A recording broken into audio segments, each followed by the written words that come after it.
Bisa mulai sekarang. Oke, baik. Assalamualaikum warahmatullahi wabarakatuh.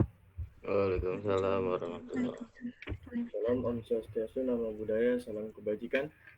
Terima kasih pada teman-teman semua yang sudah memberikan waktu luangnya untuk kita menjelaskan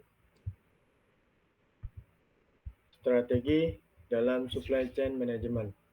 Ini ada 6 orang dari kelompok anggota kami, yaitu ada saya sendiri, Bagus Purnomo Putra Setiawan. Dilanjutkan dengan ada Afif, ada Cindy Novianti, serta ada Aisyah Khairunisa, dan juga ada Kristi Sofia, dan yang terakhir ada Muhammad Rizky Fadilah. Next. Yang pertama yaitu memilih model dan strategi cakupan SCM yang akan dijelaskan oleh saudara Afif. Memilih model dan strategi cakupan SCM. Tantangan modelnya adalah pertama, lean, resiko kekurangan stok, butuh peramalan akurat. Kedua, responsif, biaya operasional yang tinggi. Yang ketiga, berkelanjutan biaya investasi awal signifikan. Kriteria pemilihan itu sifat pasar, tujuan bisnis, dan faktor eksternal. Selanjutnya, strategi global mencapai ekonomi skala melalui standarisasi, kunci integrasi teknologi, dan strategi lokal mengoptimalkan SCM di wilayah tertentu dengan penyesuaian produk. Slide selanjutnya, peran kolaborasi dan aplikasi strategis, pentingnya kemitraan dan kolaborasi KNK. Global mengatasi kompleksitas lintas negara dan mitigasi risiko. Lokal memberikan wawasan pasar mendalam dan mendukung respon cepat. Manufaktur furnitur Indonesia tujuannya efisiensi biaya dan desain sesuai pasar. Ikan sarden ekspor tujuannya adalah merespon cepat fluktuasi permintaan pasar ekspor. Kesimpulan yang kita ambil yang tepat adalah kunci untuk mencapai keunggulan kompetitif. Selanjutnya,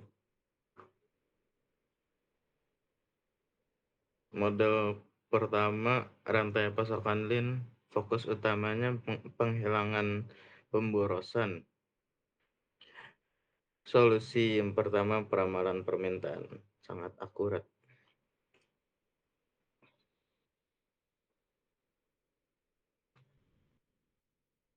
Prinsip kunci just in time inventories. Nol, tujuan efisiensi maksimal, menekan biaya. Kapan dipilih pasar stabil dengan persaingan harga tinggi? Modelin adalah tentang efisiensi ekstrim, tujuan utamanya adalah menghilangkan semua pemborosan atau mudah dari proses SCM. Kunci penerapannya adalah prinsip. Selanjutnya, Oke, di sini tuh ada tantangan dan solusi model Lean. Meskipun efisien, Lean ini memiliki kerentanan. Resiko terbesarnya itu adalah kekurangan stok jika terjadi gangguan rantai pasokan. Nah, solusinya itu kita itu harus investasi besar dalam analitik canggih untuk meningkatkan akurasi peramalan. Nah, untuk tantangan yang kedua itu adalah ketergantungan total pada pemasok.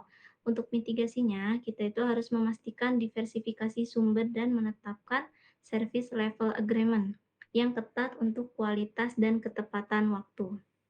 Next. Di sini tuh ada model kedua, rantai pasokan responsif. Selanjutnya itu yang dimana berfokus pada fleksibilitas dan kecepatan. Nah, jika Lean ini fokus pada biaya, responsif fokus pada pelayanan pasar. Kunci suksesnya itu adalah memperpendek waktu siklus dari desain hingga rak toko. Model ini sangat efektif di pasar yang dinamis dan sulit diprediksi, di mana trennya itu cepat berubah, memungkinkan perusahaan itu seperti mengubah koleksi mereka dengan sangat cepat. Next. Kemudian itu ada tantangan dan solusi model responsif. Tantangan utamanya itu adalah biayanya itu sangat tinggi, yang dimana kecepatan dan fleksibilitasnya itu mahal, terutama pada investasi dan transportasi. Solusinya itu adalah mengoptimalkan proses melalui otomatisasi dan penggunaan artificial intelligence dalam perencanaan. Tantangan yang keduanya ini adalah kompleksitas koordinasi di seluruh rantai. Ini itu diatasi dengan integrasi sistem informasi yang kuat, terus juga memberikan visibilitas real time kepada semua pihak yang terlibat.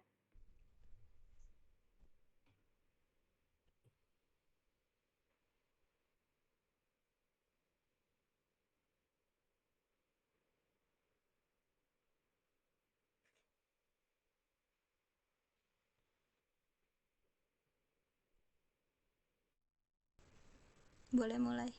Oke, lanjut ini yaitu model ketiga, rantai pasokan berkelanjutan. Fokus utamanya yaitu integrasi aspek ESG atau lingkungan sosial tata kelola. Implementasinya yaitu pengadaan etis, pengurangan jejak karbon, bahan terbarukan. Tujuannya membangun reputasi jangka panjang dan kepatuhan regulasi. Pendorongnya yaitu tekanan konsumen, regulasi, dan nilai perusahaan. Nah, jadi model ketiga berkelanjutan ini adalah model yang menempatkan tanggung jawab sosial dan lingkungan sebagai prioritas strategis. Model ini menuntut praktik pengadaan etis, pengurangan jejak karbon, dan penggunaan bahan terbarukan. Penerapannya yaitu didorong oleh tekanan konsumen, tuntutan regulasi, dan tentu saja nilai jangka panjang perusahaan, seperti komitmen yang diterapkan oleh Unilever di seluruh rantai pasokannya. Next. Nah, selanjutnya yaitu ada tantangan dan solusi model berkelanjutan. Tantangan yang pertama yaitu biaya investasi awal signifikan. Tantangan yang kedua yaitu pengukuran dan pelaporan dampak berkelanjutan. Nah, tantangan utama di sini adalah biaya investasi awal yang signifikan untuk teknologi dan sertifikasi hijau. Untuk meringankan beban ini, perusahaan dapat memanfaatkan subsidi atau insentif pajak dari pemerintah atau bermitra dengan organisasi non-pemerintah. Tantangan lainnya adalah pengukuran dan pelaporan yang akurat. Solusinya adalah menggunakan alat dan metrik standar yang terakreditasi untuk memastikan transparansi dan kredibilitas data. Next. Selanjutnya ada cara pemilihan model rantai pasokan. Yang pertama yaitu analisis pasar. Apakah pasar stabil atau dinamis? Nah, yang kedua itu tujuan bisnis. Tujuan bisnis dari ini apa? Cost leadership kah atau diferensi atau layanan? Yang ketiga yaitu faktor eksternal, regulasi, tekanan sosial, dan sumber daya. Nah, setelah mengetahui ketiga model, lantas bagaimana caranya kita memilihnya gitu. Keputusan harus didasarkan pada ketiga kriteria utama. Pertama, sifat pasar, apakah stabil ataukah dinamis. Yang kedua yaitu tujuan bisnis Anda. Tujuan bisnis Anda ini ingin menjadi pemimpin biaya atau layanan gitu. Dan yang ketiga yang terakhir yaitu faktor eksternal seperti regulasinya berkelanjutan, seringkali pendekatan hibrida yang menggabungkan elemen terbaik dan lean dan responsif menjadi solusi paling adaptif. Selanjutnya ada strategi global, standarisasi, dan skala. Boleh dilanjut. Oke, sekarang kita membahas dari strategi global, ada standarisasi dan skala. Nah, strategi global ini adalah mengintegrasikan SCM melintasi batas negara.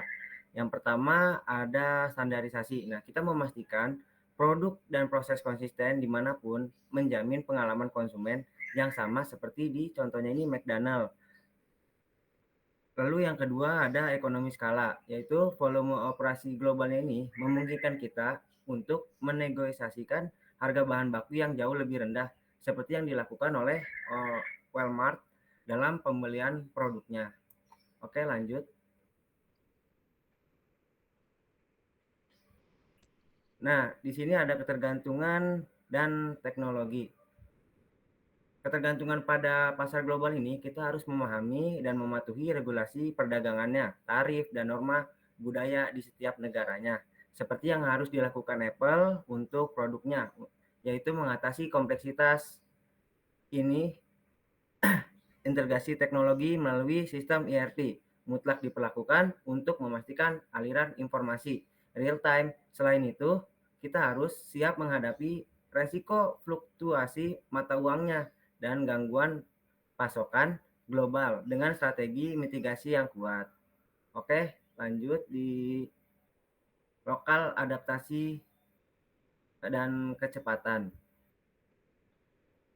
Strategi lokal ini yang berfokus pada optimalisasi di pasar tunggal, yaitu agar sesuai dengan selera lokal seperti menu KFC di Cina yang menawarkan hidangan nasi kunci.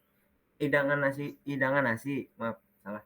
Yang kedua itu adalah ketanggapan lebih cepat. Dengan rantai pasokan yang lebih dekat, kita merespon dinamika lokal dengan cepat.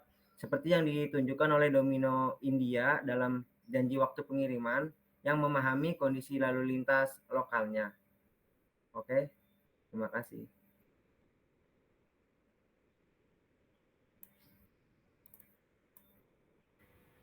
Oke, sekarang ada strategi lokal, kolaborasi, dan risiko rendah. Strategi lokal sangat mengandalkan kolaborasi erat dengan pemasok lokal. Ini tidak hanya melancarkan komunikasi, tetapi juga memastikan produk sesuai standar dan mendukung ekonomi setempat. Misalnya Starbucks di Jepang yang menggunakan petani teh lokal. Manfaat lainnya adalah risiko dan biaya yang lebih rendah, karena kita lebih akrab dengan regulasi dan dinamika pasar domestik, menghindari kompleksitas perdagangan internasional. Tolong di next.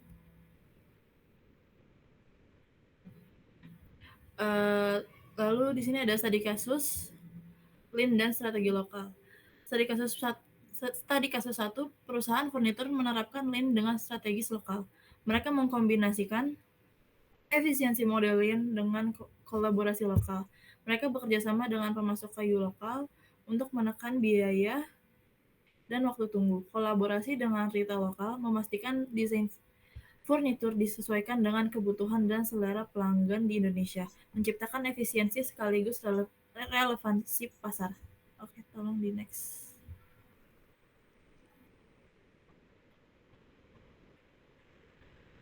Di sini ada kemitraan dan kolaborasi global. Bagian terakhir kita fokus pada kolaborasi. Dalam strategi global, K dan K adalah alat penting untuk mengelola kompleksitas lintas negara.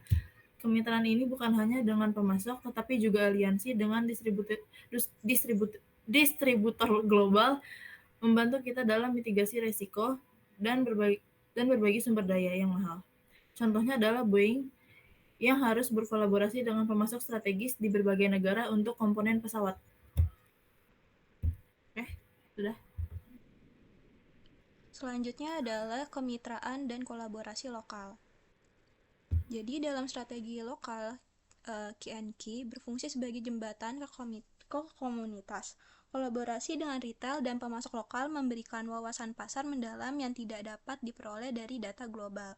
Kemitraan ini juga memungkinkan respon yang sangat cepat terhadap perubahan selera. Selain itu, berkolaborasi dengan pengrajin lokal seperti IKEA juga meningkatkan reputasi perusahaan di mata komunitas. Next. Lalu di sini ada responsif plus strategi global. Jadi, studi kasus 2 dalam perusahaan ikan sarden berorientasi ekspor, mereka menggunakan responsif dengan strategi global. Meskipun produk lokal, mereka harus cepat merespon permintaan di Eropa atau Amerika. Kuncinya adalah kolaborasi erat dengan distributor global dan integrasi data untuk mengetahui tren, misalnya permintaan sarden organik. Ini memungkinkan mereka penyesuaian produk dan pengiriman dengan cepat, memenangkan pasar ekspor. Oke, next. Lalu ada memilih strategi SCM yang tepat. Nah, sebagai ringkasan, mari kita kembali ke pilihan strategi ini. Anda memilih Lean jika Anda bersaing di biaya. Anda memilih responsif jika kecepatan dan fleksibilitas adalah senjata Anda. Anda menggunakan strategi global untuk mencapai skala dan standarisasi, dan strategi lokal untuk penyesuaian pasar yang cepat. Pemahaman dan pilihan strategi yang tepat inilah yang menentukan keunggulan kompetitif perusahaan Anda dalam jangka panjang. Oke, next.